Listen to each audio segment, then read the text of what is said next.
परळी नगरपालिका निवडणुकीच्या रणसंग्रामात सर्वाधिक लक्षवेधी ठरणार असलेली नगरपालिका अवघ्या राज्याचं लक्ष परळीकडे लागलंय। परळी नगरपालिकेच्या निवडणुकीत काय होणार याची सगळ्यांनाच उत्सुकता आहे, कारण या ठिकाणी सगळ्यात मोठी बिग फाईट आहे। पंकजा मुंडे आणि धनंजय मुंडे या भावा बहिणीतला सत्ता संघर्ष इथं पाहायला मिळणार आहे।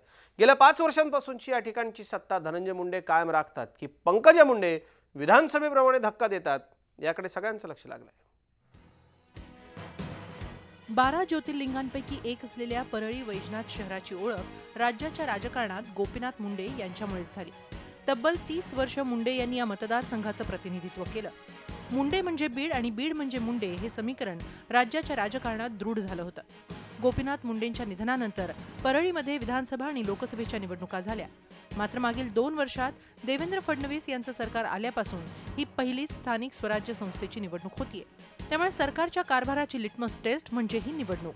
नगरपालिका निवडणुकीत बहीण भावाचा सामना होणार असून प्रत्येक निवडणूक मी टफ फाईट म्हणूनच लढते।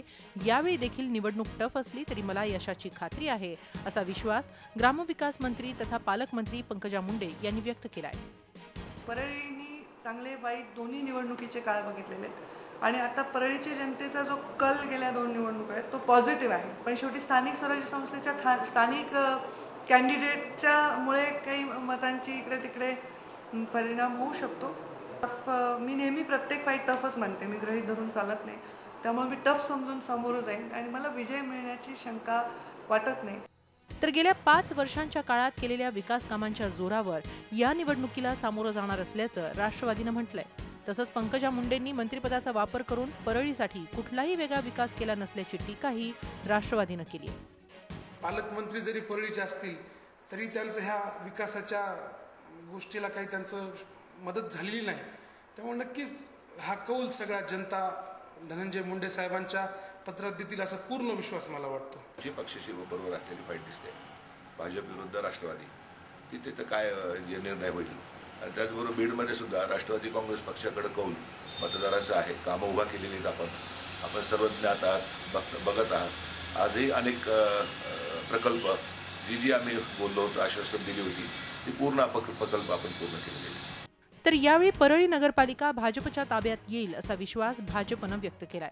गोपीनाथ मुंडे साहेबाचा फोटो वापरून धनंजय मुंडेंनी ही निवडणूक लढवली होती आणि साहेबाच्या फोटो लावूनच ही निवडणूक जिंकली होती। नंतर निवडणुकीनंतर त्यांनी बंडाळी केली। त्यामुळे आम्हाला खात्री आहे की जी चीड मागच्या वेळी लोकांना या ठिकाणी निर्माण झाली होती की साहेबाच्या नावावर निवडणूक लढवलेली आणि जिंकलेली, साहेबांना धोका दिला आणि दुसऱ्या पक्षामध्ये जायचं काम या मंडळीने केलं, तेव्हा त्याचा बदला या निवडणुकीमध्ये निश्चित मतदार परळीमध्ये घेतील। संपूर्ण राज्याचं लक्ष लागलेल्या परळी नगरपालिकेत यापूर्वी फार कमी वेळी गोपीनाथ मुंडेंची सत्ता आली। अन्यथा परळीनं नेहमीच गोपीनाथ मुंडेंच्या विरोधात कौल दिलाय।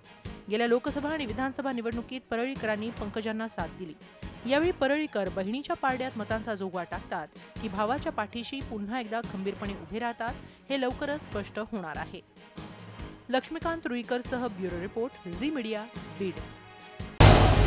झी 24 तास रहा एक पाऊल पुढे।